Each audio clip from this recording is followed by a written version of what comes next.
और इस वक्त की सबसे बड़ी खबर सामने आ रही है। शाहजहां शेख की गिरफ्तारी के साथ ही ईडी हाईकोर्ट पहुंची है। ईडी को राशन भ्रष्टाचार मामले में दस्तावेज में गड़बड़ी होने की अब आशंका है और इसी के साथ दस्तावेजों को नष्ट होने की भी उसको खबर है और ऐसे में डर है, जिसको लेकर अब वो हाईकोर्ट पहुंची और ईडी ने चीफ जस्टिस डिवीजन बेंच से मामले की जल्द सुनवाई की मांग की और ईडी ने मांग की है कि जरूरत पड़ने पर अर्जी पर शुक्रवार को सुनवाई की जाए। ईडी ने मुख्य न्यायाधीश सचिवालय को आवेदन सौंप दिया है। तो ईडी शाहजहां शेख के खिलाफ अब पहुंच चुकी है हाईकोर्ट और ऐसे में कोई भी बड़ा फैसला यहां पर लिया जा सकता है, क्योंकि ईडी का शिकंजा अब शाहजहां शेख पर कसता जा रहा है। और बीजेपी ने शाहजहां शेख की गिरफ्तारी को लेकर बंगाल की ममता सरकार पर बड़ा हमला किया। बीजेपी ने कहा कि ईडी और सीबीआई न गिरफ्तार कर सके, इसलिए गिरफ्तारी के जरिए आरोपी को प्रोटेक्शन दिया गया है। बीजेपी ने कहा कि शेख शाहजहां को देखकर कहीं नहीं लग रहा कि वो गिरफ्तार है। तो ऐसे में ये तस्वीर भी आप देखिए और इसी को लेकर अब निशाने पर ममता सरकार को बीजेपी ने लिया है, क्योंकि बीजेपी का यह कहना है कि इस तस्वीर को देखते हुए कहीं से भी नहीं लग रहा कि शाहजहां शेख को गिरफ्तार किया गया है। इससे पहले बीजेपी लगातार दावे कर रही थी कि जल्द ही शाहजहां शेख गिरफ्तार हो जाएगा। शाहजहां शेख इससे पहले फरार था।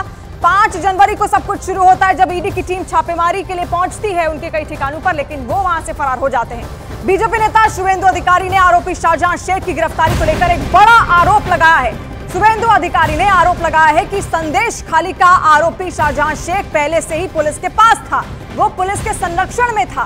कोर्ट के दबाव के बाद पुलिस ने मजबूरी में उसकी गिरफ्तारी दिखाई है। तो ये बड़ा दावा यहां पर किया जा रहा है शुवेंदु अधिकारी की ओर से, बीजेपी की ओर से, जहां पर उन्होंने ये कहा कि पहले से ही वो पुलिस प्रोटेक्शन में था।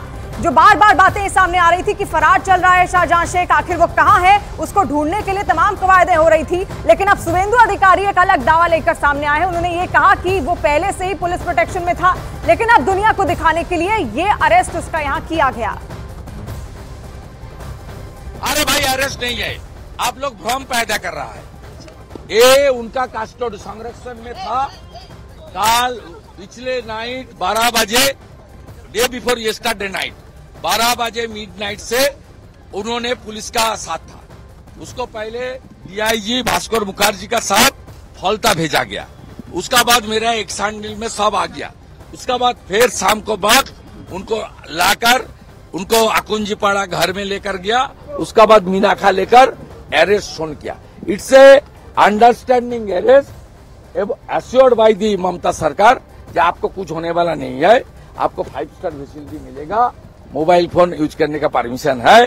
शेख शाहजहां की गिरफ्तारी तब हुई है जब हाईकोर्ट का पूरा दबाव आया और हाईकोर्ट के दबाव के 2 दिन के अंदर अंदर वो गिरफ्तार हो गया। इसका मतलब ये बिल्कुल स्पष्ट है कि ये टीएमसी की सौजन्य से 55 दिन उसको नहीं पकड़ा गया।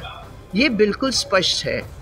ये टीएमसी की लीडर है, ये टीएमसी की संरक्षण में रहा है, उस समय भी रहा जब संदेश खाली को लूटा जा रहा था, उस समय भी रहा जब एफआईआर दर्ज हुआ और उसको गिरफ्तार होना था, उस समय भी टीएमसी संरक्षण में रहा।